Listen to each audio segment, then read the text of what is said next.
trajectory do you see atheist thought following, making the distinction between backwards looking atheist thought and I'm sorry, I can't hear you. yes.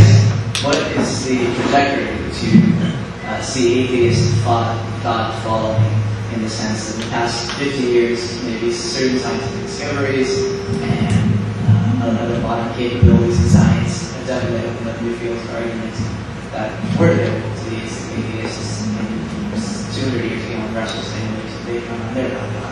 And now, because we have new access to archaeological methods and scientific principles, but you also have these studies, these disciplines that are regulated by their own internal criteria. I mean, science has its own limits, archaeology has its own methods. Do you have an idea of what current atheists are looking for, that they see as coming into direct conflict with the claims that are essential to Christianity? And maybe in the next 50 years, what are things that you would actually believe and expect atheist thinkers, or just indifferent thinkers, to discover that would be on point and strengthen your case of a rational case against Christianity, in the sense that it comes from within an established method of research, such as archaeology or science, for example, disproving matter. I'm sorry, you need to condense your question. It's very important. It's hard to get something that I can answer. Yes, I'm asking you to share a few points of relevant research that you see as a forward-looking atheist that you believe to strengthen the case of atheists, and then a few discoveries of atheists or suppositions of atheists in the past 50 years that you believe conflict with the essential points of Christianity, the Christian, what essentially have to believe to be Christian. So, as I say it, you're asking me what I think of atheist thought and scientific evidence over the last 50 years, and trying to project into the future as far as Christianity goes. Is that enough of a synopsis? Yeah, please. Okay. I think to me the evidence is overwhelming.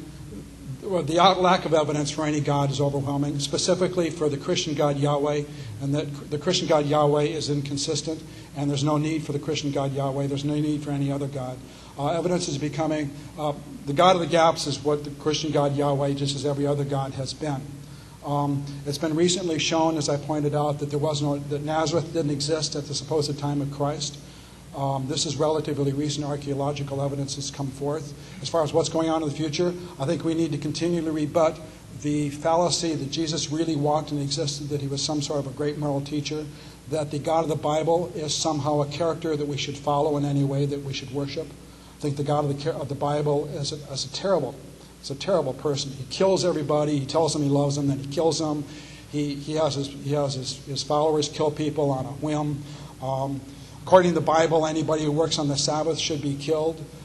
Anybody who eats lobster or shrimp, both of which I love, you're doing an abomination.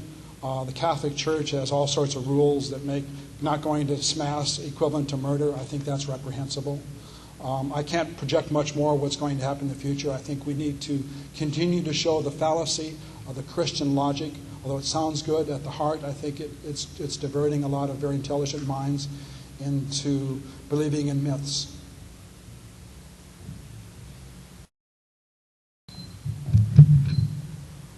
To deny, again, the credibility of the New Testament Gospels and just say that there is no evidence, but don't even address the evidence that I presented and bring forth additional evidence. If there's one thing to attack the evidence or not even address the evidence, there's another thing to bring forth evidence, not just say there is no evidence, but then don't bring any evidence for one's view.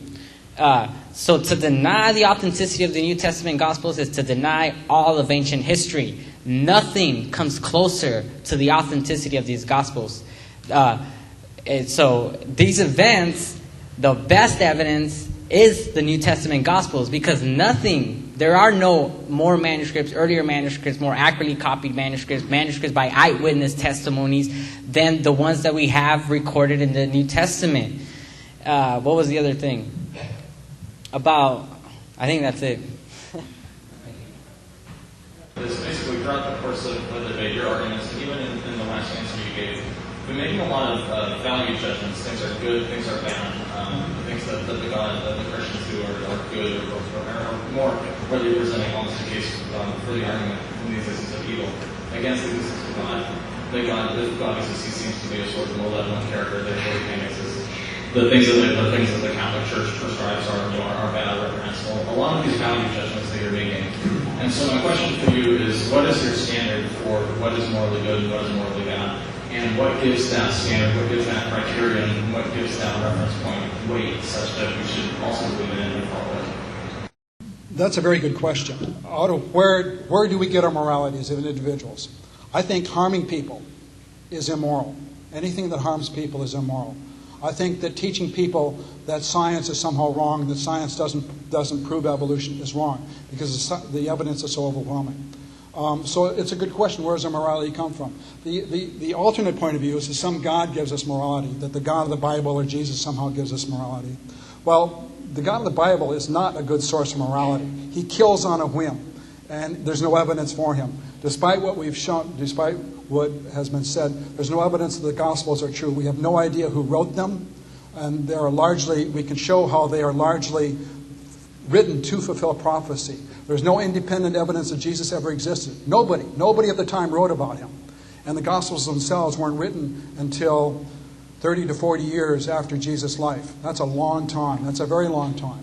And the evidence thus is overwhelming that Jesus was simply a fictional character written to fulfill prophecy of the Jews, to fulfill their yearning for somebody to release them from the oppression of the Romans.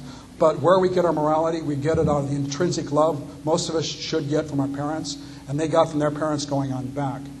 I think that's a pretty good source for morality. The question was, what does he base the judgment? How can one make a judgment that this is wrong? To say that something is wrong, you have to assume that something is right. You can't call a line crooked unless you know an idea of a straight line. We were told the origin of how we got to discover this morality. Is one thing to know the origin. The way I learned mathematics was through my first grade teacher, Miss Aguilera, in Arbuckle. But that's not the basis of the mathematical laws. That's just the origin. So one thing to discover, this is how we got this is where I got it, but it's another thing to have a justification for it. I don't justify the laws of mathematics through Miss Aguilera over here. No, these are fundamental laws that exist everywhere universally, just like the moral law.